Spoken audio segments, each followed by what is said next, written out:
ജബ്ബാർക്കയാണ് നമ്മുടെ ഇന്നത്തെ special guest. നമസ്കാരം.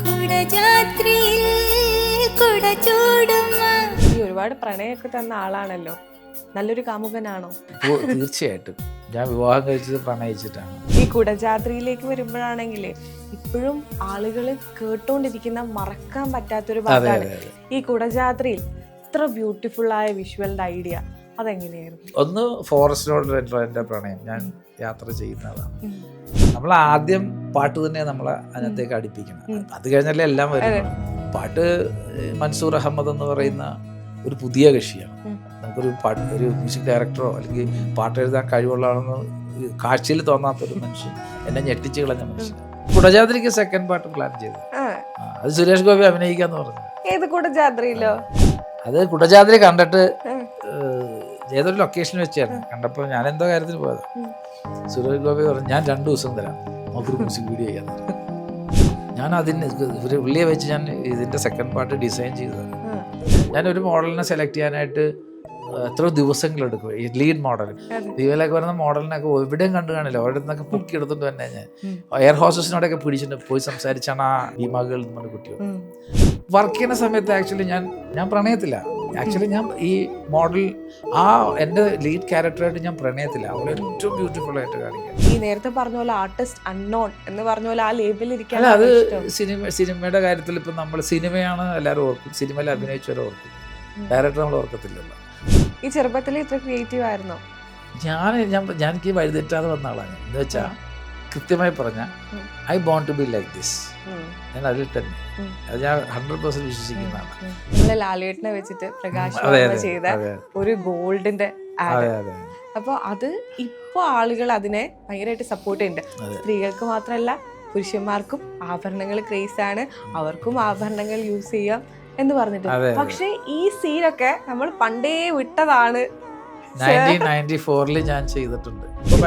ഭയങ്കരമായിട്ട് പറയുന്ന കോൺസെപ്റ്റ് അന്നേ നമുക്ക് തിങ്ക് ചെയ്യാൻ പറ്റിയെന്ന് പറയുന്ന ഒരു സുഖം. 2, അതങ്ങനത്തെ ഒരു കോൺസെപ്റ്റ് അന്നേ ഒരു ക്ലയന്റ് അപ്രൂവ് ചെയ്തല്ലോ.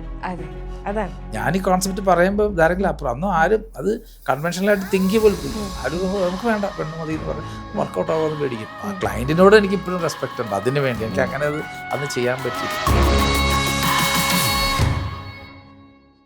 നമസ്കാരം. സെല്ലുലോയിഡിന്റെ പുതിയ എപ്പിസോഡിലേക്ക് എല്ലാവർക്കും സ്വാഗതം. ഞാൻ സൂര്യ സുജി. ഈ 2025 സോഷ്യൽ മീഡിയ കാലഘട്ടത്തിലും നമ്മൾ തിരിഞ്ഞു പോകുന്ന ഒരുപിടി നല്ല മ്യൂസിക് ആൽബങ്ങളും പരസ്യ ചിത്രങ്ങളും ഉണ്ട്. ഇത് കാണുമ്പോൾ നമുക്കുണ്ടാവുന്ന ഒരു ഇമോഷൻ, ഒരു ഫീൽ, ഒരു നൊസ്റ്റാൾജിയ. ഈ നൊസ്റ്റാൾജിയ നമുക്ക് സമ്മാനിച്ച ദ സിനിമാറ്റോഗ്രാഫർ, ദ ഡയറക്ടർ ജബ്ബാർക്കയാണ് നമ്മുടെ ഇന്നത്തെ സ്പെഷ്യൽ ഗസ്റ്റ്. നമസ്കാരം. നമസ്കാരം. ഒരുപാട് കാര്യങ്ങൾ സംസാരിക്കാനുണ്ട്. ആദ്യം തന്നെ ഞാൻ സ്കൂള് വിട്ട് നമ്മൾ ഓടി വരും വീട്ടിലേക്ക്. അപ്പം കൈരളിയിൽ ഡ്യൂ ഡ്രോപ്സ്, മിസ്റ്റ്, ഇതിലൊക്കെ കേൾക്കുന്ന കുറേ നല്ല ഫീൽ ഗുഡ് സോങ്സ് ഉണ്ട്. അതിൻ്റെ വിഷ്വൽസ് ഒക്കെ സമ്മാനിച്ച ഒരാളാണ് മുന്നിലിരിക്കുന്നത്. ഞാൻ 2K കിഡാണ്. എന്നിട്ട് നമുക്കിത് അറിയില്ല, ഇങ്ങനെ ഒരാളുണ്ടെന്നോ, ഇയാളാണ് നമുക്ക് ഇത്രയും നല്ലൊരു ഫീൽ സമ്മാനിച്ചത്. ഒരുപാട് ഇമോഷൻസ്, നഷ്ടപ്രണയം, പ്രണയിക്കാനുള്ള ഇമോഷൻസ്, കാത്തിരിപ്പിന്റെ ഇമോഷൻസ്. ആ സമയത്ത് ഒരു കാലഘട്ടം ഉണ്ടായിരുന്നു. ഈ ഡ്യൂ ഡ്രോപ്സിൽ തന്നെ കുറേ പേർക്ക് അതൊരു ഭയങ്കര റെഗുലർ എൻ്റർടൈൻമെൻറ്റും റെഗുലർ ഒരു പാഷനായിട്ട് കൊണ്ടുവന്നിട്ടുണ്ട്. ആ പ്രായത്തിലുള്ള കുറേ പേരുടെ ഉള്ളിൽ അന്ന് വന്നിട്ടുള്ള കുറേ നല്ല പാട്ടുകളൊക്കെ നമ്മുടെ ഉള്ളിൽ ഇങ്ങനെ പ്രായമായാലും അതിങ്ങനെ ഉള്ളിൽ നിൽക്കുന്ന അവരുടെ ജീവിതത്തിലെ പല മൊമെന്റ്സുമായിട്ടൊക്കെ കണക്ട് ചെയ്ത് ഇപ്പോഴും നമ്മൾ ഡിസ്കസ് ചെയ്യും. ഇപ്പോഴും ഈ അതിൻ്റെ ആ പാട്ടിൻ്റെയൊക്കെ താഴെ പോയി നോക്കിക്കഴിഞ്ഞാൽ ഇപ്പോഴും കമൻ്റ് അയക്കുന്ന ആൾക്കാരുണ്ട്. അതിൽ ഭയങ്കര ഇൻട്രസ്റ്റിംഗ് ആണ്. അത് ഭയങ്കര രസമാണ് ആക്ച്വലി. ഈ ഒരുപാട് പ്രണയമൊക്കെ തന്ന ആളാണല്ലോ, നല്ലൊരു കാമുകനാണോ? ആദ്യം തന്നെ ചോദിക്കട്ടെ. തീർച്ചയായിട്ടും. ഞാൻ വിവാഹം കഴിച്ചത് പ്രണയിച്ചിട്ടാണ്. പിന്നെ പ്രണയം ഞാൻ എൻ്റെ ഒരു ബേസിക് തോട്ട് തന്നെ പ്രണയത്തിൽ ബേസ് ചെയ്തിട്ടാണ് ലൈഫ്. അത് ഞാനിപ്പോൾ ബുക്ക് എഴുതിക്കൊണ്ടിരിക്കുക. Love is equal to MC squared എന്ന് പറഞ്ഞൊരു ബുക്ക് എഴുതിക്കൊണ്ടിരിക്കുക. അത് കാരണം ഐൻസ്റ്റീൻ മകൾക്ക് എഴുതിയ ഒരു കത്താണ്. അതിനകത്ത് അദ്ദേഹമാണല്ലോ is equal to MC squared കണ്ടുപിടിച്ചത്. അത് ആറ്റം ബോംബ് വരെ എത്തുന്നത് കണ്ടു നിന്ന ഒരു മനുഷ്യനാണ്. അദ്ദേഹം പറഞ്ഞ മകൾക്ക് എഴുതിയ കത്തിലെ ഈ പ്രപഞ്ചം ഉൾക്കൊള്ളുന്ന, വിശദീകരിക്കാൻ അല്ലെങ്കിൽ പ്രൂവ് ചെയ്യാൻ പറ്റാത്ത ലൈഫ് ഫോഴ്സ് ലവ് എന്നാണ്. ഭയങ്കര ഇൻട്രസ്റ്റിംഗ്. വളരെ ബ്യൂട്ടിഫുൾ ആയിട്ടൊരു കോൺസെപ്റ്റാണ്. ഈ പ്രപഞ്ചം മുഴുവൻ കണക്റ്റഡ് ആണ്, പ്രണയത്താൽ കണക്റ്റഡ് ആണ്.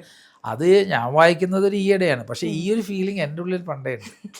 ഞാൻ ആ ഒരു എല്ലാത്തിനോടും ഒരു നമുക്ക് ഇഷ്ടം വെക്കുക എന്ന് പറഞ്ഞാൽ അതിന് ഭയങ്കര ബ്യൂട്ടിഫുള്ളാണ്. നമ്മുടെ മൈൻഡും നമ്മുടെ ശരീരവും നമ്മുടെ കാഴ്ചപ്പാടും നമ്മൾ ചെയ്യുന്ന വർക്ക് എല്ലാം പ്രണയത്തിലായിരിക്കും. എപ്പോഴും എൻ്റെ അടുത്ത് ഇതേപോലൊരു ഇൻ്റർവ്യൂവിന് ഏതായിരുന്നു ഒരു ഇൻ്റർവ്യൂവിന് എൻ്റെ അടുത്ത് ചോദിച്ചിട്ടുണ്ട്, ഈ പിന്നെ മോഡൽസിനെ കൈകാര്യം ചെയ്യുമ്പോൾ ഞാനൊരു മോഡലിനെ സെലക്ട് ചെയ്യാനായിട്ട് എത്ര ദിവസങ്ങളെടുക്കും. ഈ ലീഡ് മോഡൽ ഇപ്പം ഭീമക്കൊക്കെ ചെയ്യുമ്പോൾ നിങ്ങൾ കണ്ടു കാണാം, ഭീമയിലൊക്കെ വരുന്ന മോഡലിനൊക്കെ എവിടെയും കണ്ടു കാണില്ല, അവിടെ നിന്നൊക്കെ പൊക്കി എടുത്തിട്ട് തന്നെ ഞാൻ എയർ ഹോസ്റ്റസിനോടൊക്കെ പിടിച്ചിട്ട് പോയി സംസാരിച്ചാണ് ആ ഒരു ഭീമകൾ എന്ന് പറഞ്ഞ കുട്ടി വന്നത്. എയർ ഹോസ്റ്റസാണ്. എനിക്ക് മോഡലിനൊക്കെ സെലക്ട് ചെയ്ത് എയർപോർട്ടിൽ വന്നിരുന്ന് നിൽക്കുമ്പോൾ തൃപ്തിയല്ല ഞാൻ ഇരിക്കുക, രണ്ടുപേരെ ഓക്കെ എന്നും പറഞ്ഞ് ക്ലൈൻറ്റിനെ കാണിച്ച് അപ്രൂവ് ചെയ്ത് ഒരാളെ എടുത്ത് ചെയ്യാൻ വേണ്ടി വരുമ്പോൾ എയർപോർട്ടിൽ ഇരിക്കുമ്പോൾ ഒരു ഗ്രൂപ്പ് ഓഫ് ഈ ഇവര് എയർ ഹോസ്റ്റസ് ഒരു 5-6 പേര്, അതെ ഇവിടെ ആയിരുന്നു മറ്റേ വലിയയുടെ എയർലൈൻ ഉണ്ടല്ലോ, അതന്നെ അവരുടെ ഇൻ്റർനാഷണൽ ഫ്ലൈറ്റിൽ പോകുന്ന കുട്ടിയാണ്. കണ്ട പറഞ്ഞാൽ എനിക്ക് ഇതാണ്, അവൾ ഭയങ്കര ബബ്ലിയാണ്. ഈ ഇത്രയും 5 പേരെയും കയർ ചെയ്ത് വന്നത് ഈ കുട്ടിയാണ്. ഇതാണ് ദിസ് മൈ ഗേൾ. അപ്പോൾ ഇവളങ്ങ് പോയി നേരെ ഇവരെല്ലാം കൂടെ ഒരു കോഫി ഷോപ്പിലോട്ട് കയറി. എനിക്ക് ഇങ്ങനെ 2 പ്രാവശ്യം ആലോചിച്ചു. പിന്നെ അങ്ങോട്ട് കയറി ചെന്ന് സംസാരിച്ചു, I'm a filmmaker, are interested in modelling. Oh I'm not interested. Okay, ഞാൻ എൻ്റെ കാർഡിൽ പുറകിൽ അവിടുത്തെ കോർഡിനേറ്റർ എൻ്റെ ഒരു ലേഡിയാണ്, അവർക്ക് നമ്പർ കൊടുത്തിട്ട് പറഞ്ഞു if you are interested call ആയിരുന്നു, she will operate it. Okay, ഞാൻ അങ്ങ് പോന്നു. അപ്പോൾ എൻ്റെ ഫ്ലൈറ്റ് 4 മണിക്കൂർ ലേറ്റായിട്ട് ഞാൻ അവിടെ ഇരിക്കുക. ഒരു മണിക്കൂർ കഴിഞ്ഞപ്പോൾ ഈ കോർഡിനേറ്റർ വിളിച്ചിട്ട് പറഞ്ഞ് അപ്പോൾ ഇങ്ങനെ ഒരു പെൺകുട്ടിയെ കണ്ടോ എയർപോർട്ടിൽ? ഞാൻ പറയാ അവൾ വിളിച്ചിരുന്നത്, she is ready to meet you tomorrow. Oh, cancel ചെയ്ത് നേരെ ടിക്കറ്റ് എടുത്തു. ആ കുട്ടിയാണ് ഭീമയിൽ വരുന്ന ആ ബൈക്കൊക്കെ ഓടിച്ചതിൻ്റെ കാര്യം കേട്ടുണ്ടോ?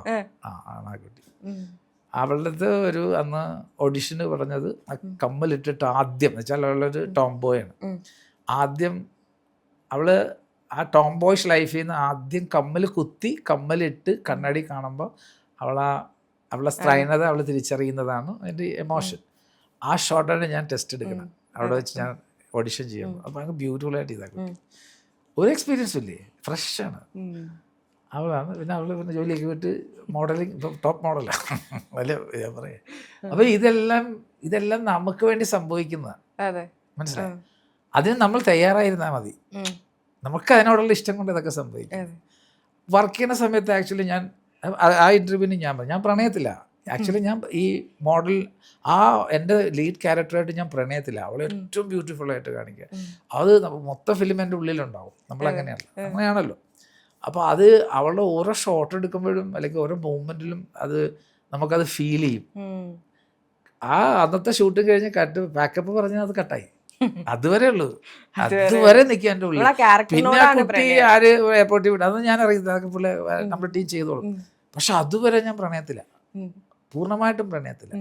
അപ്പോൾ ഈ കുട്ടിയൊക്കെ നമ്മുടെ ഈ കുടജാദ്രിയിലൊക്കെ വന്ന കുട്ടിയൊക്കെ ആയിട്ട് അതങ്ങനെയാണ്. അതങ്ങനത്തെ നമ്മൾ അതിനകത്ത് പെട്ടാലേ നമുക്കതങ്ങനെ അവരെ നമ്മൾ കൈകാര്യം അത് നമുക്ക് ആ ഫീലിൽ കാണുമ്പോഴേ അറിയാം. അത് എത്ര എന്തോ രസമായിട്ട് അവരെ കാണിച്ചിരിക്കുന്നത്. ഈ കുടജാദ്രിയിലേക്ക് വരുമ്പോഴാണെങ്കിൽ ഇപ്പോഴും ആളുകൾ കേട്ടോണ്ടിരിക്കുന്ന മറക്കാൻ പറ്റാത്തൊരു പാട്ടാണ്. എന്തോ അതിന്റെ വരികളായാലും അതിന്റെ ഒരു സിനിമാറ്റോഗ്രഫി, കാട്, വശ്യത, ആ രണ്ടുപേരെയും സെലക്ട് ചെയ്തത് ചേട്ടനാണ് അല്ലേ? നമ്മൾ ആ ആൽബം ആദ്യം കണ്ടപ്പോൾ വിചാരിച്ചത് ഈ പുള്ളി ഈ മെയിൽ എന്ന് പറയുന്നത് ഒരു ഹിന്ദിക്കാരനോ വല്ലതും ആയിരിക്കും എന്നാണ് വിചാരിച്ചത്. ഒരു ടാർസന്റെ ലുക്കൊക്കെ അത്രയും ബ്യൂട്ടിഫുൾ ആയിട്ട് ഇത്രയും വർഷത്തോളം ആളുകൾ കേട്ടിരിക്കുന്ന ഒരു പാട്ട് ഡയറക്റ്റ് ചെയ്തതും സിനിമാറ്റോഗ്രാഫി ചെയ്ത ഒരാളാണ്. അത് ആക്ച്വലി ഞാൻ പറഞ്ഞില്ലേ, നമ്മൾ ആദ്യം പാട്ട് തന്നെ നമ്മളെ അതിനകത്തേക്ക് അടുപ്പിക്കണം, അത് കഴിഞ്ഞല്ലേ എല്ലാം വരുന്നുള്ളൂ. അപ്പോൾ ഈ പാട്ട് മൻസൂർ അഹമ്മദ് എന്ന് പറയുന്ന ഒരു പുതിയ കക്ഷിയാണ്. ഒരു മ്യൂസിക് ഡയറക്ടറോ അല്ലെങ്കിൽ പാട്ട് എഴുതാൻ കഴിവുള്ള ആളെന്ന് കാഴ്ചയിൽ തോന്നാത്തൊരു മനുഷ്യൻ, എന്നെ ഞെട്ടിച്ച് കളഞ്ഞ മനുഷ്യനാണ്. നല്ല കഴിവുള്ളൊരു ചെറുപ്പക്കാരൻ. അതെന്തുകൊണ്ടോ എനിക്ക് മനസ്സിലായിട്ടില്ല, എന്തുകൊണ്ട് അദ്ദേഹം സിനിമയിലേക്കൊന്നും വന്നില്ല എന്ന് എനിക്ക് വലിയ വിഷമമുള്ള കാര്യം. പക്ഷെ നല്ല കഴിവുള്ള, പക്ഷെ പുള്ളിയുടെ രീതിയിലേ പുള്ളി ചെയ്യുള്ളൂ. പുള്ളിക്ക് പിടിച്ച രീതികളുണ്ട്. നമ്മൾ ഇവര് മറ്റുള്ളവരെ പോലെയല്ല, പുള്ളിയുടെ ടൈം പുള്ളിയുടെ രീതികളൊക്കെ അതൊക്കെ ആയിരിക്കാം. എൻ്റെ അടുത്ത് എന്നെ ആരോ പറഞ്ഞ് എൻ്റെ അടുത്തേക്ക് വന്നു. പാട്ട് കേട്ടപ്പോൾ ഞാൻ അവിടെ നമ്മൾ എന്താ പറയാ, നമ്മൾ പറയുന്നത് ഒരു സൃഷ്ടി, അതിനകത്ത് അത് സൃഷ്ടിച്ചത് ആരാന്ന് നമുക്ക് അറിയേണ്ട കാര്യമേ ഇല്ല. സൃഷ്ടി അവിടെ ഉണ്ടാവും. ഇപ്പൊ ഈ ഫിലിം ഞാൻ മരിച്ചു കഴിഞ്ഞാൽ ആൾക്കാർ കണ്ടിരിക്കും, മനസ്സിലായോ? എനിക്ക് ശേഷം അതുണ്ടാവണം. ഇപ്പൊ നമ്മള് പാരീസിൽ പോയി കഴിഞ്ഞാൽ ലൂവർ മ്യൂസിയം ഫേമസ് ആണ്, എല്ലാവർക്കും അറിയാം. അവിടെ പോലെ ഇഷ്ടംപോലെ വർക്കുകളുണ്ട്. അത് ഞാനൊരു 3-4 ദിവസം ഇരുന്നുള്ളൂ. അതൊരു ഒരു 2 മാസം താമസിച്ചാലേ എല്ലാം ഒന്ന് മനസ്സിലാവും. അതിനകത്ത് പല വർക്കുകളും ഉണ്ട്, ആർട്ടിസ്റ്റ് അൺനോൺ. എന്തൊരു ഫീലിംഗ് അതറിയാം. ആർട്ടിസ്റ്റ് അല്ല, ആ വർക്കാണ് അവിടെ ഉള്ളത്. ആർട്ടിസ്റ്റ് ആരാന്ന് റെലവൻ്റേ അല്ല. ആ നായകനെയും നായികയും ഒക്കെ 2-3 വർഷത്തെ ഇന്റർവ്യൂല് നമ്മൾ ഒരുപാട് വർഷങ്ങൾക്ക് ശേഷം കണ്ടു. പക്ഷെ ചേട്ടനെ നമ്മൾ എവിടെയും കാണുന്നില്ല. ചിലപ്പോൾ നമ്മൾ ഈ 2K കിഡ്സ് ആയതുകൊണ്ടായിരിക്കും, എനിക്ക് അറിയില്ല, എൻ്റെ തെറ്റായിരിക്കാം. പക്ഷെ അത്ര അധികം റെക്കഗ്നിഷൻ കിട്ടുന്നില്ല. ഈ നേരത്തെ പറഞ്ഞ പോലെ ആർട്ടിസ്റ്റ് അൺനോൺ എന്ന് പറഞ്ഞ പോലെ ആ ലേബിൾ ഇരിക്കാൻ. അത് സിനിമയുടെ കാര്യത്തിൽ ഇപ്പം നമ്മൾ സിനിമയാണ് എല്ലാവരും ഓർക്കും, സിനിമയിൽ അഭിനയിച്ചവരെ ഓർക്കും, ഡയറക്ടർ നമ്മൾ ഓർക്കത്തില്ലല്ലോ. നമ്മളെപ്പോഴും കണക്ട് ചെയ്യുന്നത്, നേരിട്ട് നമ്മളായിട്ട് കണക്ട് ചെയ്യുന്ന, സംവദിക്കുന്നത് ആ കഥാപാത്രങ്ങളും ആ സിനിമയുടെ കഥയും ആ സിനിമയുടെ കാഴ്ചകളുമാണ്. അതാണ് നമ്മളെ സംവദിക്കുന്നത്. മറ്റാൾ പുറകിലല്ലേ നിൽക്കുന്നത്, ആൾ ഓർക്കത്ത് പോലും ഇല്ല നമ്മൾ ഒരു അത് എസ്പെഷ്യലി അതങ്ങനെ പോവുള്ളൂ. അതല്ല ഞാൻ പറഞ്ഞത്, ക്രിയേഷൻ മാത്രമായിരിക്കും. അതിപ്പോൾ എൻ്റെ ഒരു ആറ്റിറ്റ്യൂഡ്, ഈവൻ സംഗീതം പോലും സംഗീതജ്ഞൻ്റെതല്ല, കേൾക്കുന്നവൻ്റെതാണ്. അതുണ്ടാക്കിയവൻ്റെ അല്ല, അവൻ്റെതല്ല. അത് അവനുണ്ടാക്കിയതിൻ്റെ കേൾക്കുമ്പോൾ അയാൾക്കുണ്ടാകുന്ന ഫീലിംഗ് ആണ് എൻ്റെ ഔട്ട്പുട്ട്. ഇപ്പോൾ നമ്മളൊരു കഥ വായിക്കുമ്പോൾ എഴുതിയവൻ്റെ അല്ല കഥ, എഴുതിയവൻ ഉദ്ദേശമല്ല, വായിക്കുമ്പോൾ നമ്മുടെ ഉള്ളിലുണ്ടാകുന്ന ഫീലിംഗ്. അവൻ ഉദ്ദേശിക്കാത്ത രീതിയിലൊക്കെ വായിക്കുന്നവൻ വായിച്ചു പോകും, അതിൻ്റെ ഉള്ളിൽ വായിച്ചുകൊണ്ടിരിക്കും. അപ്പോൾ സൃഷ്ടി നടക്കുന്നത് വായിക്കുന്നവൻ്റെ കയ്യിലല്ലേ, സിനിമയുടെ അവസാനം കാണുന്നവൻ്റെ കയ്യിലാണ് സൃഷ്ടി നടക്കുന്നത്, ഫൈനൽ സൃഷ്ടി നടക്കുന്നത്. അപ്പോൾ അതൊരിക്കലും ഉണ്ടാക്കിയവൻ്റെ അല്ല. നമ്മൾ എന്തൊക്കെ പറഞ്ഞാലും ഞാൻ അങ്ങനെ വിശ്വസിക്കുന്ന ആളാണ്. സംഗീതം എന്ന് പറഞ്ഞാൽ അദ്ദേഹത്തിൻ്റെ എന്താ പറയുക, ഈ കാഴ്ചപ്പാടും ഫീലിങ്ങുകളും സംഗീതമായിട്ട് പുറത്തു വന്നു കഴിഞ്ഞാൽ അത് കേൾക്കുന്നവരിലേക്ക് ചെന്ന് കഴിയുമ്പോൾ പിന്നെ അവൻ്റെതായി മാറിയാണ്. അത് എല്ലാ കലാരൂപങ്ങളും അങ്ങനെ തന്നെ. ഈ കുടജാദ്രിയിൽ ഇത്ര ബ്യൂട്ടിഫുള്ളായ വിഷ്വലിൻ്റെ ഐഡിയ അതെങ്ങനെയായിരുന്നു? അത് ആക്ച്വലി ഒന്ന് ഫോറസ്റ്റിനോട് എൻ്റെ പ്രണയം, ഞാൻ യാത്ര ചെയ്യുന്ന ആളാണ്. എനിക്ക് ഏറ്റവും ഇഷ്ടപ്പെട്ടത് ഫോറസ്റ്റാണ്. ഞാൻ എപ്പോഴും മൂടൗട്ടാകുമ്പോൾ പോണത് ഏതെങ്കിലും കാട്ടിലോട്ടൊക്കെ. എന്തോ നമ്മൾ കാട്ടിൽ നിന്ന് വന്നതാണല്ലോ, അതുകൊണ്ടായിരിക്കും. നമ്മുടെയൊക്കെ ഒരു ബേസിക് ഇൻസ്റ്റിങ്ക്റ്റ് കാട് തന്നെ, അതിനോട് കണക്ഷൻ നമുക്കുണ്ടാകും. അതുകൊണ്ടാണ് നമ്മളത് ഇഷ്ടം. ഇപ്പോഴും പോകുമ്പോൾ നമുക്ക് ഇഷ്ടമില്ല ആർക്കായാലും. കാട്ടിലോട്ടൊക്കെ പോകുമ്പോൾ അവിടെ ജീവിച്ചത് അതുകൊണ്ടാണ്, വേറെ എവിടെയാണ്. നമ്മൾ എത്ര സിമെന്റ് ബിൽഡിങ്ങിൽ ഇരിക്കുന്നതിൻ്റെ 10 ഇരട്ടി സുഖമല്ലേ നമ്മളൊരു മരത്തിൻ്റെ താഴെ പോയിരിക്കുമ്പോൾ കിട്ടും. അത് തന്നെ, അത് ബേസിക്കാണ്. അപ്പോൾ അതെൻ്റെ ഉള്ളിലുണ്ടായിരുന്നു. പിന്നെ എപ്പോഴും ഞാൻ പറഞ്ഞില്ലേ, ഞാൻ ഈ പ്രൊവോക്കേറ്റീവായിട്ട് തിങ്ക് ചെയ്യുന്ന എൻ്റെ പരസ്യങ്ങളിലൊക്കെ അങ്ങനെയാണ്. ഞാൻ പ്രൊവോക്കേറ്റീവ് തിങ്കിങ്ങിൻ്റെ ആളാണ്. എപ്പോഴും എന്താണ്, പൂവും കത്തിയും തമ്മിൽ എങ്ങനെ കണക്ട് ചെയ്യാം, അല്ലെങ്കിൽ മുളകും പൂവും തമ്മിൽ എങ്ങനെ കളക്ട് ചെയ്യാം എന്നൊക്കെ അങ്ങനെ നമുക്കൊരു ആശയം വരും. അങ്ങനെ അങ്ങനെയുള്ളവരുടെ സ്വഭാവത്തിൽ നിന്നാണ് അങ്ങനെ ഒരു സാധനം. എന്തുകൊണ്ട് എന്തോ എനിക്ക് ആ സമയത്ത് ഈ ഫോട്ടോഗ്രാഫർ ഒരു പെൺകുട്ടി, ഒരു ബോൾഡായിട്ടൊരു പെണ്ണ് വേണം, അതുകൊണ്ടാണ് ബ്യൂട്ടിഫുൾ അല്ലാത്തൊരു പെണ്ണിനെ നോക്കിയത്. അത്ര ഒരു ക്യൂട്ട് പെണ്ണ് എനിക്ക് എത്രയോ മോഡൽസിനൊക്കെ കിട്ടും, എനിക്കതല്ല വേണ്ട, ഒരു ടഫ് ലുക്കുള്ളൊരു ഗുഡ് പെണ്ണ് വേണം. അതാണ് അവൾ അങ്ങനത്തെ ഒരു പെണ്ണിനെ ബാംഗ്ലൂരിൽ നിന്ന് പൊക്കിയത്. അപ്പം അവളും ഫ്രഷാ, അവരൊക്കെ ഫോട്ടോ അയച്ചു തന്നു, അങ്ങനെ എടുത്തു. പിന്നെ മാലിനസ് എന്ന് പറയുന്ന ഫോറസ്റ്റ്, അപ്പം എൻ്റെ മുകളിലൊരു ടാർസൻ ഫീലാണ്. അത് ആരോ എനിക്ക് ആ സമയത്ത് ഏതോ ഒരു ഓഡിഷൻ, ഇത് ഫാഷൻ ഷോയുടെ സംഭവിച്ചു. അപ്പോൾ കൊള്ളല്ലേ പയ്യെന്ന് പറഞ്ഞു, അവനെ പോക്കാൻ പറഞ്ഞു. വോട്ട് വെച്ചില്ലല്ലോ ഇപ്പോൾ, അവിടെ എല്ലാം ഇവിടെ ഉണ്ടെന്നേ. ഇപ്പോഴും ഉണ്ട് ആൾക്കാർ, ഭയങ്കര കഴിവുള്ള ആൾക്കാരൊക്കെ നമ്മുടെ ചുറ്റുമുണ്ട്. നമ്മളുടെ മുമ്പിൽ ഇപ്പം ഞാൻ വന്ന് ഇപ്പം ഇവിടെ നിങ്ങൾ മുമ്പിൽ ഇരിക്കുന്ന പോലെ, അതുപോലെ ഇഷ്ടംപോലെ കഴിവുള്ള ആൾക്കാർ. നമ്മൾ ആൽബം കാണുമ്പോൾ വിചാരിക്കുന്നത് ഇത് ഏതോ സൽമാൻ ഖാന്റെ ആരോ ആണ്. ഇപ്പോഴും അവനെ ഓർമ്മിക്കപ്പെടുന്നത് അത് വെച്ചിട്ട്, ജിയാദിനെ ആൾക്കാർ ഓർക്കുന്നത് അത് വെച്ചിട്ട്. എന്തോ അങ്ങനെ സൃഷ്ടിക്കാൻ പറ്റിയത് എനിക്കും സന്തോഷമുള്ള കാര്യം. അതൊക്കെ ഉണ്ടാകണതാണ്. പക്ഷേ അങ്ങനെ തപ്പിയെടുത്തു, ആളെ എടുത്ത് അവനെ ഒന്ന് റെഡിയാക്കി എടുത്തു. അവൻ്റെ ആദ്യത്തെ വർക്കാണ്. അപ്പം അതിനു വേണ്ടി അവനെ റെഡിയാക്കി എടുത്തു. ഈ കുട്ടിക്കാണ് ബൈക്ക് ഓടിക്കാൻ അറിയാൻ പറ്റുന്നത്, അത് പഠിപ്പിച്ചു. ബൈക്ക് ഓടിച്ചേ പറ്റുള്ളൂ. അപ്പോൾ അത് ട്രെയിൻ ചെയ്തു. കരഞ്ഞുവിടായിരുന്നു. അപ്പോൾ അതൊക്കെ നമ്മൾ ശരിയാക്കി എടുത്തു. ഒരു കാര്യം തീരുമാനിച്ചപ്പോൾ ഞാൻ അതെൻ്റെ പഴയ സ്വഭാവം. കോംപ്രമൈസ് ചെയ്യുന്ന ഒരു കാര്യമില്ല, ഒരു ഏരിയയിലും ഞാൻ കോംപ്രമൈസ് ചെയ്യില്ല. ഈ ഒരു സോങ് ഷൂട്ട് ചെയ്യുമ്പോഴേ എന്തെങ്കിലും ഭയങ്കര മെമ്മറബിൾ ആയിട്ടുള്ള ഒരു ഇൻസിഡന്റ്? ഞങ്ങൾ കാട്ടിൽ ടെന്റ് അടിച്ചാ താമസിച്ചത്. 2 ദിവസം ടെന്റിലായിരുന്നു. എന്നുവെച്ചാൽ ഈ 4 ടെന്റ് ഉണ്ടായിരുന്നു. അത് നമ്മുടെ വാഴച്ചാല് അന്ന് നമ്മൾ ഇപ്പോഴത്തെ പോലെയല്ല, പെർമിഷൻ ഒന്നും വേണ്ട. അവിടെ ഇപ്പൊ നമ്മൾ ചെല്ലുമ്പോ അവിടെ കാണുന്ന കുറെ ഫെൻസ് ഒക്കെ ഇല്ല, ഒന്നുമില്ല. അതെനിക്ക് എന്ത് സങ്കടമാണ് ഇപ്പൊ പോകുമ്പോ. ഒന്നുമില്ല, അവിടെ ഒന്നുമില്ല. ആ ബോർഡറിൽ മാത്രം ഒരു ചെക്ക് പോസ്റ്റ് പോലെ ഉണ്ടായിരുന്നു. അല്ലാണ്ട് ചുമ്മാ അടയ്ക്കുക, നമുക്ക് എങ്ങോട്ട് വേണമെങ്കിലും ഉള്ളിലൊക്കെ പോയി ഷൂട്ട് ചെയ്യായിരുന്നു. അപ്പോൾ ഞങ്ങൾ ഉള്ളിൽ പോയി ഒരു സ്ഥലം കണ്ടുപിടിച്ച് ഫ്ലാറ്റായ ഒരു സ്ഥലം പിടിച്ച് ടെൻ്റൊക്കെ അടിച്ച് അവിടെ താമസിച്ച് അങ്ങനെയൊക്കെ എടുത്ത്. മഴ ഉണ്ടായിരുന്നു ആ സമയത്ത്, ഇങ്ങനെ വെറ്റായിട്ട് നിൽക്കും. ഇടയ്ക്ക് ഡ്രസ്സിൽ ഇറങ്ങി നിർത്തും, എല്ലാവരും ഫുഡൊക്കെ കഴിച്ച് അവിടെ ഇരിക്കും, അതിനകത്തിരിക്കും. അങ്ങനെയൊക്കെ അന്നത്തെ മൂഡൊക്കെ അതൊക്കെയാണ്. അത് പറഞ്ഞില്ലേ, എനിക്ക് ആക്ച്വലി ആ മൂഡ് കിട്ടാൻ വേണ്ടിയാണ്. ഇപ്പോഴും ആ പാട്ട് കേൾക്കുമ്പോൾ അയ്യോ ഫീല് ഇപ്പോഴും ഉണ്ട്. ഇപ്പോഴും ആ ഷൂട്ട് ചെയ്ത മൊമെന്റ്സ് ഒക്കെ ഇല്ലേ, അതൊക്കെ എനിക്ക് ഇപ്പോഴും ഇഷ്ടം. ഒരു കാര്യം ചോദിക്കട്ടെ, ഇപ്പൊ ആരെങ്കിലും തൊട്ടടുത്തോ ഏതെങ്കിലും ഒരു റൂമിന്റെ അകത്തോ ഇരുന്നിട്ട് ഈ സോങ് പ്ലേ ചെയ്തിട്ട് തിരിച്ചറിയാണ്ട് പോയിട്ടുണ്ടോ? ഞങ്ങളാണ് അതൊക്കെ ഉണ്ടായിട്ടുണ്ട്. ഞാൻ അതൊക്കെ ഉണ്ട് ഇഷ്ടംപോലെ സമയം. അപ്പൊ പറയണം തോന്നിയിട്ടുണ്ട്. എന്തിനാണ് അങ്ങനെയൊന്നും പറയുന്നില്ല. അത് ആരെങ്കിലൊക്കെ പറയും, അത് ജബ്ബാറിന്റെ അടുത്തൊക്കെ പറയും, അങ്ങനെയൊക്കെ പറയും, അങ്ങനെയൊക്കെ ചിലപ്പോൾ പറയും. അത് ഈ കുടജാദ്രിക്ക് സെക്കൻഡ് പാർട്ട് പ്ലാൻ ചെയ്തത്. അത് സുരേഷ് ഗോപി അഭിനയിക്കാന്ന് പറഞ്ഞത്. ഏത് കുടജാദ്രിയിലോ? എന്നിട്ട് അത് കുടജാദ്രി കണ്ടിട്ട് ഏതൊരു ലൊക്കേഷൻ വെച്ചായിരുന്നു. കണ്ടപ്പോൾ ഞാൻ എന്തോ കാര്യത്തിന് പോയതാ. സുരേഷ് ഗോപി പറഞ്ഞു, ഞാൻ 2 ദിവസം തരാം, നമുക്കൊരു മ്യൂസിക് വീഡിയോ ചെയ്യാന്ന് പറഞ്ഞു. ഞാൻ അതിന് പുള്ളിയെ വെച്ച് ഞാൻ ഇതിന്റെ സെക്കൻഡ് പാർട്ട് ഡിസൈൻ ചെയ്തതാണ്. സുരേഷ് ഗോപി വേറെ, ഇവള് തന്നെ ഇത് കഥ അതിന്റെ എക്സ്റ്റൻഷൻ മാതിരി.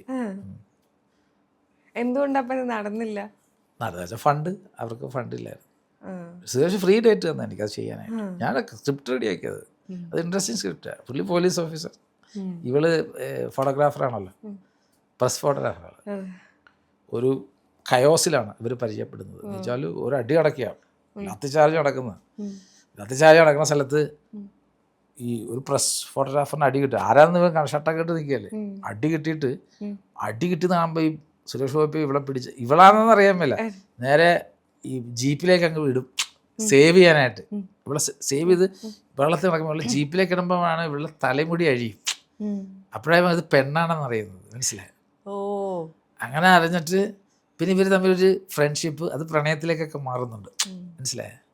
ആക്ച്വലി ഇവിടെ ഈ ഫസ്റ്റിലേ പോയില്ലേ, ഈ ഫസ്റ്റിലെ നമ്മൾ ഇതിനകത്ത് അവള് വന്നൊരു വള കാണുന്നല്ല, കാല കിടന്ന വള കിട്ടുന്നല്ല.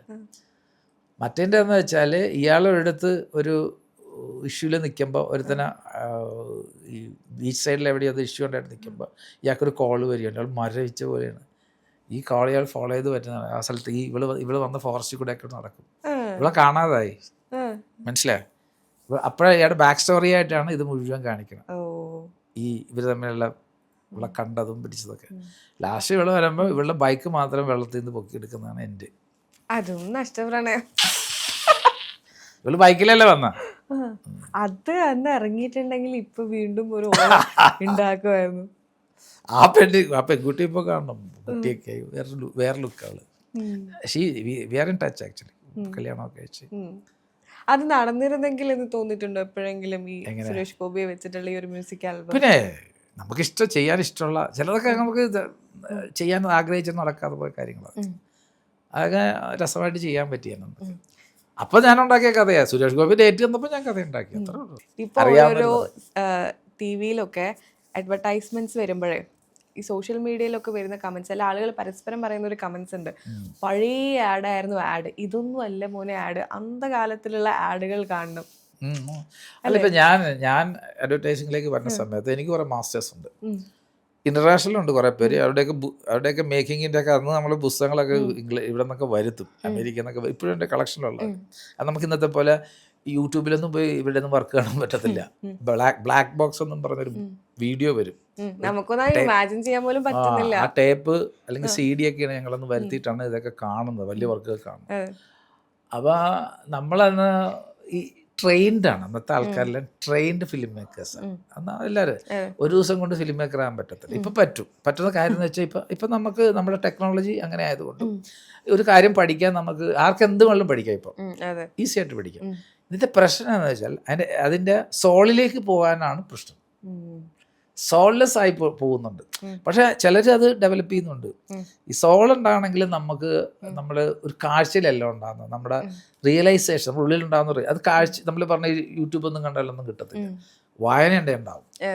സോളിറ്റ്യൂഡ് മോഡിൽ ഇരുന്ന് വായിക്കുമ്പോൾ നമുക്കുണ്ടാകുന്ന ഒരു ഒരു ഒരു അപ്ലിഫ്റ്റഡ് ഫീൽ ഉണ്ട്. അതാണ് നമ്മൾ പറഞ്ഞ റിയലൈസേഷൻ അല്ലെങ്കിൽ നമ്മൾ എൻലൈറ്റ്മെന്റ് എന്നൊക്കെ പറയും. അതുള്ള ഒരാൾ എന്ത് ചെയ്താലും ബ്യൂട്ടി ആയിരിക്കും. സംഗീതമാണേലും ഡാൻസ്, നമ്മൾ പറയല്ലേ ഈ ഒരു സെൻ തിയറി എന്ന് പറഞ്ഞാൽ അത് വായിച്ചിട്ടുണ്ടോ? സെൻ തിയറി എന്ന് പറഞ്ഞാൽ യു ബിക്കം ഇറ്റ് എന്നാണ്. ഇപ്പോൾ ഒരു പാട്ടുകാരനാണ് you become the song, you become the painting, you become the dance. ഡാൻസിന്റെ അൾട്ടിമേറ്റ് അതാ, you become the dance. You are not dancer, you are the dance.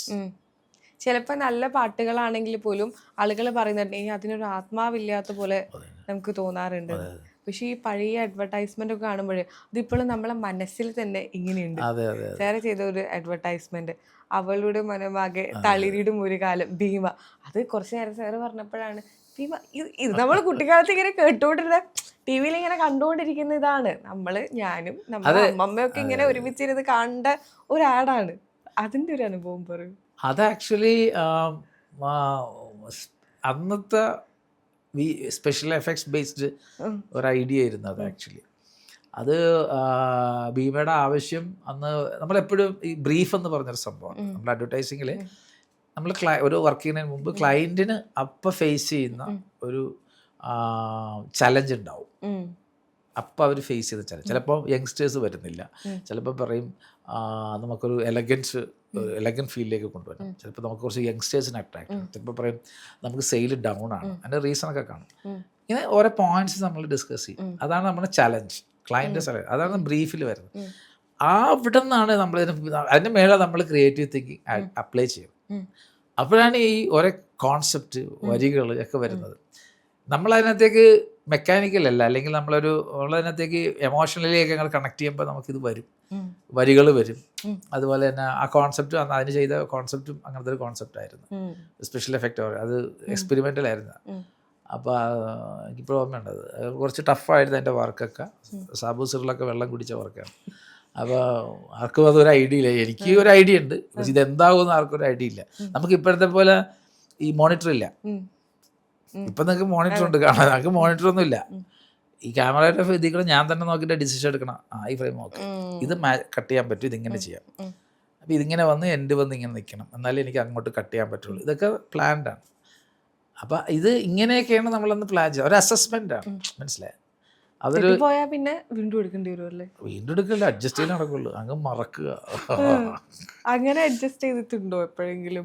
ചെറിയ അഡ്ജസ്റ്റ്മെന്റ് ഒക്കെ ചെയ്യേണ്ടി വരും ചിലപ്പോൾ. കാര്യം നമ്മൾ കുറച്ച് ഹാൻഡിക്യാപ്ഡ് ആണ്, എന്നാൽ ടെക്നോളജി അത്ര ഉള്ളൂ നമുക്ക്. അപ്പോൾ ചില പ്രശ്നങ്ങളൊക്കെ ഉണ്ട്. ഞാൻ പറഞ്ഞില്ലേ, ഇപ്പം ചില ഷൂട്ട് ചെയ്തത് സിറ്റുവേഷൻ, ഇപ്പം നമ്മുടെ ചിലപ്പോൾ വർക്ക് ഷൂട്ട് ചെയ്യുമ്പോൾ നമുക്ക് ശരിയായില്ലെന്ന് തോന്നിയാൽ ചില സമയത്ത് നമ്മൾ മാക്സിമം ട്രൈ ചെയ്തിട്ടും വർക്കൗട്ട് ആയില്ലെങ്കിൽ പിന്നെ അതങ്ങ് അങ്ങനെ ഓക്കെ നോക്കും. പക്ഷെ അത് എഡിറ്റ് ചെയ്ത് ബ്യൂട്ടിഫുൾ ആക്കും. എഡിറ്റ് ചെയ്യുമ്പോൾ ഇത് കാഴ്ചക്കാരതൊന്നും കാണുന്നില്ല, വേസ്റ്റ് ഒന്നും കാണുന്നില്ല. അവരാ നമ്മൾ എഡിറ്റ് ചെയ്ത് വെച്ച ഷോട്ടിലൊക്കെ അവർ വെറും ബ്യൂട്ടിഫുൾ എന്ന് പറയും. നമുക്ക് ഇതിനേക്കാൾ ബ്യൂട്ടിഫുൾ ആൾറെഡി ഞാൻ ചിന്തിച്ചതെന്ന് നമ്മൾ വിചാരിക്കും, പക്ഷെ അത് അവരറിയുന്നില്ലാത്ത കൊണ്ട് ഓക്കെ. ഈ ചെറുപ്പത്തിൽ ഇത്ര ക്രിയേറ്റീവ് ആയിരുന്നോ? എനിക്ക് വഴിതെറ്റാതെ വന്ന ആളാണ്. എന്ന് വെച്ചാൽ കൃത്യമായി പറഞ്ഞാൽ I want to be like this. ഞാൻ അതിൽ തന്നെ, അത് ഞാൻ 100% വിശ്വസിക്കുന്ന ആളാണ്. അത് ഭാഗ്യം. അത് നമ്മളെല്ലാം ഇവിടെ എത്തുന്നത് നമ്മുടെ കഴിവൊന്നുമല്ലല്ലോ. നമ്മളെ ഏതോ സിറ്റുവേഷൻസാണ് നമ്മളിവിടെ എത്തിക്കുന്നത്. അതിന് എല്ലാം പ്രോപ്പറായിട്ട് നമ്മളെ സപ്പോർട്ട് ചെയ്ത് വരുമ്പോഴാണ്. അപ്പോൾ അതിൽ ഞാൻ ലക്കിയാണ്. ആക്ച്വലി ലക്കി എന്ന് വെച്ചാൽ അത് തന്നെ പറയണം, നമ്മൾക്ക് ലക്കിയാണ്. ചില ക്രിയേറ്റീവ് ആയിട്ടുള്ള ഒരുപാട് ആളുകൾ പറയുന്നിട്ടുണ്ട് വഴിതെറ്റി വന്ന ആളുകളാണ്. പക്ഷെ ആദ്യമായിട്ട് ഒരാൾ പറയുന്നത് കേൾക്കുന്നത് എൻ്റെ വഴി തെറ്റിയിട്ടില്ല എന്ന് വെച്ചാൽ, ഞാൻ ചെറുപ്പത്തിൽ വരയുണ്ടായിരുന്നു. കുഞ്ഞു പിള്ളേരൊക്കെ വരയ്ക്കില്ല, ആ വരയ്ക്കാൻ എനിക്ക് ഭയങ്കര ഇൻട്രസ്റ്റ് ആണ്. സ്കൂൾ ലെവലിലൊക്കെ ഞാൻ വരയ്ക്കുമായിരുന്നു, വരച്ച് പ്രൈസൊക്കെ വാങ്ങിക്കുമായിരുന്നു. എൻ്റെ സിസ്റ്റേഴ്സൊക്കെ ഇപ്പോൾ പറഞ്ഞു, എനിക്ക് സ്കൂൾ ലൈഫ് ആയാലും ആക്ച്വലി ഞാൻ കോൺവെൻറ്റ് സ്കൂളാണ്. അപ്പോൾ സിസ്റ്റേഴ്സൊക്കെ എനിക്ക് പടമൊക്കെ കൊണ്ടുതരും വരയ്ക്കാനായിട്ട്, വരച്ച് പെയിൻസിലൊക്കെ വാങ്ങിച്ചു തരും. ഫാമിലി അത്ര റിച്ച് ഒന്നുമല്ല, ഞങ്ങൾ പാപ്പാക്കൊന്നും ഇതൊന്നും താല്പര്യമൊന്നുമില്ല, ഈ ഏരിയയൊന്നും അവരുടെ ഏരിയയല്ല. പക്ഷെ എൻ്റെ കഴിവ് കണ്ടിട്ട് ഇവരൊക്കെ എന്നെ സപ്പോർട്ട് ചെയ്തിട്ടുണ്ട്. അങ്ങനെ എനിക്ക് തോന്നുന്നു ഒരു 12 വയസ്സായ ഒരു ക്യാമറ എൻ്റെ ഫ്രണ്ട്, അവൻ റിച്ച ക്ലിക്ക് 3 എന്ന് പറയും, അത് പഴയ ആൾക്കാർക്ക് അറിയാം, ഒരു പ്ലാസ്റ്റിക് പോലെ സാധനമാണ്, 100 രൂപയാണ്. ആ ക്യാമറ കൊണ്ടുവന്ന് അവൻ വന്നു. അപ്പം എനിക്ക് ഈ വരയ്ക്കാനൊക്കെ അറിയാവുന്നതുകൊണ്ട് അവൻ ഫോട്ടോ എടുക്കുക, ഇവനെ എടുക്കാമെന്ന് പറയാം. അപ്പം എൻ്റെ തിരക്കാം, ഞാൻ ഫോട്ടോ എടുക്കണം എന്നാലും നന്നാവുള്ളൂ. എനിക്കൊരു അപ്പം അത് കിട്ടി എനിക്ക് ഭയങ്കര ത്രില്ലായിരുന്നു. അത് ഫിലിമാണ്, റോള് കയറ്റി പൈസ വേണമല്ലേ. ഇത് വന്നിട്ട് ഫോട്ടോ എടുക്കുക, എൻ്റെ ഫോട്ടോ എല്ലാവർക്കും ഇഷ്ടമായി, ബ്ലാക്ക് ആൻഡ് വൈറ്റ്. അപ്പോൾ എടുക്കുന്ന ഫോട്ടോ ഒക്കെ എന്തോ എനിക്കറിഞ്ഞൂടാ, എല്ലാവർക്കും ഇഷ്ടമാണ്, നല്ല രസമുണ്ട്. അറിഞ്ഞൂടാ, ഞാൻ പറഞ്ഞില്ലേ നമ്മുടെ ഉള്ളിലുള്ള, ഞാനിത് പറയണതില്ല അഹങ്കാരമായിട്ടൊന്നും പറയാം, നമ്മുടെ എല്ലാം ഉള്ളിലുണ്ടാകും, നമ്മൾ പുറത്തേക്ക് എടുത്താൽ മതി. ചിലർക്ക് കുഞ്ഞുനാളിൽ അത് പുറത്തേക്ക് വരും, അവസരങ്ങൾ അതിനു വേണ്ടി വരും. എനിക്കറിയാം 100 പേരെ എനിക്കറിയാം, ഈ കഴിവുള്ളവർ വേറെ ജോലിയൊക്കെ ചെയ്ത് ജീവിക്കണം എനിക്കറിയാം, ഇഷ്ടം പോലെ ആൾക്കാരുണ്ട്. നമ്മൾ പെട്ടില്ലെന്ന് മാത്രമേ ഉള്ളൂ. ഞാനും വഴിതെറ്റി പോയേനെ കേട്ടോ, എനിക്ക് അങ്ങനെ ഓപ്പർച്യൂണിറ്റീസ് ഒക്കെ വന്നതാണ്, പക്ഷേ ഞാൻ എന്തോ എന്നൊക്കെ രക്ഷപ്പെട്ടു വന്നതാണ്. ഈ ക്രിയേറ്റീവിൻ്റെ കാര്യം പറയുമ്പോൾ ഇപ്പം എല്ലാവരും സെലിബ്രേറ്റ് ചെയ്യുന്ന ഒരു ആഡ് ഉണ്ട്, നമ്മളെ ലാലേട്ടനെ വെച്ചിട്ട് പ്രകാശ് വർമ്മ ചെയ്ത ഒരു ഗോൾഡിന്റെ ആഡ്. അപ്പോൾ അത് ഇപ്പോൾ ആളുകൾ അതിനെ ഭയങ്കരമായിട്ട് സപ്പോർട്ട് ചെയ്യുന്നുണ്ട്. സ്ത്രീകൾക്ക് മാത്രമല്ല പുരുഷന്മാർക്കും ആഭരണങ്ങൾ ക്രേസ് ആണ്, അവർക്കും ആഭരണങ്ങൾ യൂസ് ചെയ്യാം എന്ന് പറഞ്ഞിട്ട്. പക്ഷെ ഈ സീനൊക്കെ നമ്മൾ പണ്ടേ വിട്ടതാണ്. 1994 ഞാൻ ചെയ്തിട്ടുണ്ട്. ഈ ചിരിയങ്കണ്ടത്ത് ജുവലേഴ്സ് എന്ന് പറയുന്ന അവർക്ക് വേണ്ടി ഞാൻ ചെയ്തത്. അന്ന് ഞാൻ ആലോചിച്ചത്, അത് ഇഷ്ടംപോലെ ജ്വല്ലറിയുടെ സ്പെഷ്യലിസ്റ്റ് ആയിരുന്നു ഞാൻ ആ സമയത്ത്, എല്ലാവർക്കും ചെയ്യും. അതിലൊരു കാര്യം എന്ന് വെച്ചിട്ടുണ്ടെങ്കിൽ ആളുകൾ വിചാരിക്കുന്നത് ഇത് വളരെ ഫ്രഷ് ഐഡിയ ആണ് പ്രകാശ് വർമ്മ ചെയ്തത്. ഇതിന്റെ ഒരു ഈ കാലഘട്ടത്തിൽ ഈ കാലഘട്ടത്തിൽ ആരും ചെയ്തിട്ടില്ല. അതെ, ഈ 90 കാലഘട്ടത്തില് ജബാർക്ക് അത് ചെയ്തിട്ടുണ്ട്. അതെ അതെ അതെ, അതാർക്കും അറിയില്ല, നമുക്കതൊന്ന് പറഞ്ഞു കൊടുക്കാം. അത് ആക്ച്വലി ചിരിയങ്കണ്ടത്ത് ജുവലേഴ്സ് എന്ന് പറയുന്ന ഒരു ജ്വല്ലറിക്ക് വേണ്ടിയായിരുന്നു. അത് ഞാൻ എല്ലാവരും ഇങ്ങനെ ഈ ഞാൻ പറഞ്ഞ പ്രൊവോക്കേറ്റീവ് തിങ്കിങ് ആണ് ക്രിയേറ്റിവിറ്റിയുടെ ബേസ് എന്ന് വിശ്വസിക്കുന്ന ആളാണ്. എല്ലാ ക്രിയേറ്റിവിറ്റിയുടെ എന്ന് വെച്ചാൽ ഞാൻ പറഞ്ഞ വരക്കുന്നത് മാത്രമല്ല, നമ്മൾ പറയുന്ന ഒരു പിന്നെ ടൂള് ഡെവലപ്പ് ചെയ്യുന്നത് അല്ലെങ്കിൽ ഒരു ടെക്നോളജി ഡെവലപ്പ് ചെയ്യുന്നത്, ഇതെല്ലാം നമ്മുടെ ഈ പ്രൊവോക്കേറ്റീവ് തിങ്കിങ് എന്നാണ് അത് വരുന്നത്. വൈ നോട്ട് ഇതാണ്. ഇപ്പോൾ വൈ നോട്ട് തിങ്കിങ് ഒരിക്കലും നമ്മുടെ മനസ്സിലുണ്ടാകില്ല. അപ്പോൾ വൈ നോട്ട് എന്നൊരു തിങ്കിങ് എന്നാണ് നമുക്ക് എപ്പോഴും ഒരു സ്പാർക്ക് ക്രിയേറ്റ് ചെയ്യാൻ പറ്റും. അങ്ങനെ ആലോചിച്ചിട്ട് തീം എന്തുകൊണ്ട് ഈ പെണ്ണുങ്ങൾ മാത്രം ജുവലറി, നമുക്ക് ആണുങ്ങൾക്ക് ജുവലറി ഇഷ്ടമാണല്ലോ, വൈ നോട്ട് എന്നൊരു തിങ്കിങ്ങിൽ നിന്നാണ് നമുക്ക് റാണിനെ ഉപയോഗിച്ച് ചെയ്യാം. അത് സസ്പെൻസ് പോലെ ഒരു ജുവലറി ഇങ്ങനെ വന്ന് ആരോ വന്ന് ജുവലറി, അപ്പം അതിനുവേണ്ടി നല്ല ക്ലീൻ ബോഡിയുള്ള റാണിയൊക്കെ സെലക്ട് ചെയ്ത്, ആ പെണ്ണാണെന്ന് തോന്നും. അപ്പോൾ അവളുടെ ബോഡിയിൽ കൂടെ ജുവലറിക്ക് നീങ്ങുന്നു. അപ്പോൾ ഇവരവർക്കും ആൾക്കാർ വിചാരിക്കും ഇവള് തുണിയൊന്നും ഇല്ലാതെ നിൽക്കുന്ന അങ്ങനത്തെ ഒരു ഫീല് കിട്ടുമല്ലോ. അപ്പോൾ അങ്ങനെ വന്ന് ഒരു ബോയ് അവിടെ കുട്ടി വന്ന് കണ്ടു, വൈഫ് വന്ന് കണ്ടു, അപ്പോഴും നമ്മൾ ആളെ കാണിക്കുന്നില്ല, ക്ലൈമാക്സിൽ മാത്രം ആളെ കാണിക്കുമ്പോൾ ആക്ച്വലി ആ സിറ്റുവേഷൻ എന്ന് വെച്ചാൽ ജുവലറി പിന്നെ കുളിച്ച് പുറത്തേക്ക് വരുമ്പോൾ ഈ വൈഫിൻ്റെ ജുവലറി ഇരിക്കുമ്പോൾ എടുത്തിട്ട് നോക്കണമെങ്കിൽ സാധനം ഇപ്പോഴത്തെ ട്രൈ ചെയ്ത് പോണതാണ് അവൻ. അപ്പം അതിൻ്റെ ലൈനും ഇതായിരുന്നു, ആൺമനം പോലും മയങ്ങും സ്വർണ്ണാഭരണങ്ങൾ, അങ്ങനെ അന്ന് ഇട്ടിരുന്നു. ആൺമനം പോലും മതിമയങ്ങും സ്വർണ്ണാഭരണം എന്നായിരുന്നു നമ്മൾ ലൈൻ സെലിബ്രേറ്റ് ചെയ്യപ്പെട്ടിരുന്നു. പിന്നെ അത് ഭയങ്കര ആസ്വദം ഭയങ്കര ഇട്ടായിരുന്നു. അത് ടി വി മാത്രമല്ല, ടി വിയും തിയേറ്ററും മാത്രമല്ലേ ഉള്ളൂ. വേറെ നിങ്ങൾ ഈ സെലിബ്രേറ്റ് ഇപ്പം നമ്മൾ പറഞ്ഞ സെലിബ്രേഷൻ എന്ന് പറഞ്ഞാൽ സോഷ്യൽ മീഡിയ ഇല്ല, അതില്ല. അന്ന് ടി വിയിലും തിയേറ്ററിലും. പക്ഷെ അതൊരു സിംഗിൾ ജുവലറി ആയിരുന്നു. അതുകൊണ്ട് തന്നെ അവർക്ക് കേരളം മൊത്തം കുറച്ച് ടി വി വന്നു, പിന്നെ അവിടെ ലോക്കൽ തിയേറ്ററുകളിലൊക്കെ പോയി. ഈ ലാലേട്ടന് ഈ ആഡ് ഇപ്പോൾ കാണുമ്പോഴേ വിചാരിച്ചിട്ടുണ്ടോ ഇതൊക്കെ ഞാൻ പണ്ടേ വിട്ട സീനാണെന്ന് ഓർക്കാറുണ്ടോ? അല്ല, ഞാൻ ഉള്ളിൽ ചിരിക്കും, നമ്മളങ്ങനെ ചിരിക്കുമല്ലോ, നമ്മളിത് ചെയ്താണല്ലോ നേരത്തെ, അത് സുഖമാണ്, അത്രേ ഉള്ളൂ. പണ്ടേ വിട്ട സീനാണ്, നമുക്ക് അങ്ങനെ തോന്നുമല്ല. നമുക്ക് ഉള്ളിൽ കാണുമ്പോൾ ഞാൻ ഉള്ളിൽ ചിരിക്കും. ഇത് അതറിയാവുന്ന എല്ലാവരും വിളിച്ച് തന്നെ സംസാരിച്ചു, ഞങ്ങൾ അങ്ങോട്ടും ഇങ്ങോട്ടൊക്കെ അത് ചർച്ച ചെയ്തു, അത്രേ ഉള്ളൂ. അതിനകത്ത് അതിൻ്റെ ആവശ്യമുള്ളൂ. കാര്യം എന്ന് വെച്ചാൽ അങ്ങനെയാണല്ലോ, നമ്മളിപ്പോൾ ഒരാൾക്ക് മാത്രം ഒരു കാര്യം തോന്നേണ്ട കാര്യമൊന്നുമില്ല. ഒരു കാലഘട്ടം എനിക്കതിൻ്റെ തോന്നിയെന്ന് വെച്ചാൽ ഒന്ന് തോന്നിയത് നമ്മൾ അപ്പോഴേ അത് അങ്ങനെയൊക്കെ തിങ്ക് ചെയ്യുന്ന ഒരു സുഖം, അതൊരു സുഖം. ഇപ്പൊ ആൾക്കാർ താലോലിക്കുന്ന ആ കോൺസെപ്റ്റ്, ഇപ്പൊ ഭയങ്കരമായിട്ട് പറയുന്ന കോൺസെപ്റ്റ് അന്നേ നമുക്ക് തിങ്ക് ചെയ്യാൻ പറ്റിയെന്ന് പറയുന്ന ഒരു സുഖം. രണ്ട്, അതങ്ങനത്തെ ഒരു കോൺസെപ്റ്റ് അന്നേ ഒരു ക്ലയന്റ് അപ്രൂവ് ചെയ്തല്ലോ. ഞാൻ ഈ കോൺസെപ്റ്റ് പറയുമ്പോൾ ആരെങ്കിലും അപ്പുറം അന്നും ആരും അത് കൺവെൻഷനലായിട്ട് തിങ്ക് പോലത്തില്ല. ആരും നമുക്ക് വേണ്ട പെണ്ണ് മതി എന്ന് പറഞ്ഞാൽ വർക്കൗട്ട് ആവുമെന്ന് പേടിക്കും. അപ്പോൾ അത് ധൈര്യമല്ലേ. അപ്പോൾ ആ ക്ലയൻറ്റിനോട് എനിക്ക് ഇപ്പോഴും റെസ്പെക്റ്റ് ഉണ്ട്. അതിന് വേണ്ടി എനിക്ക് അങ്ങനെ അത് അന്ന് ചെയ്യാൻ പറ്റിയതില്ല, എനിക്ക് ഭയങ്കര രസമാണ്. ഞാൻ കേട്ടിട്ടുണ്ട് നമ്മൾ ചെറുപ്പത്തിൽ കണ്ട കാര്യങ്ങൾ നമ്മളെ സബ് കോൺഷ്യസ് മൈൻഡിൽ രജിസ്റ്റേർഡ് ആവുന്നു. അതെ, അങ്ങനെ രജിസ്റ്റേർഡ് ആയതായിരിക്കുമോ ഈ ഇപ്പോൾ പ്രകാശ് വർമ്മക്ക്? കാരണം നിങ്ങൾ നേരത്തെ അറിയുന്ന ആളുകളാണ്. സാർ തന്നെ പറഞ്ഞിട്ടുണ്ട്, ചെറുപ്പത്തിലേ എനിക്ക് അറിയുന്ന ഒരു കുട്ടിയാണ് പ്രകാശ് വർമ്മ. അല്ല, എനിക്ക് ഇപ്പോഴാണ് അറിയുന്നത്.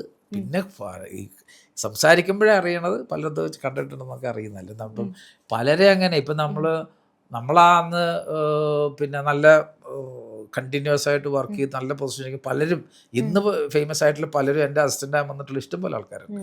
എൻ്റെ ഓഫീസിൽ വന്ന് എന്നെ കണ്ടിട്ട് പോയെന്നൊക്കെ ഇപ്പോൾ പറയുമ്പോഴും എനിക്ക് മനസ്സിലായി, ഇപ്പോൾ വന്നിട്ട് ഞാൻ ഇന്നാളൂടെ വന്നിട്ടുണ്ട് അവിടെ ബർക്കട ഓഫീസും.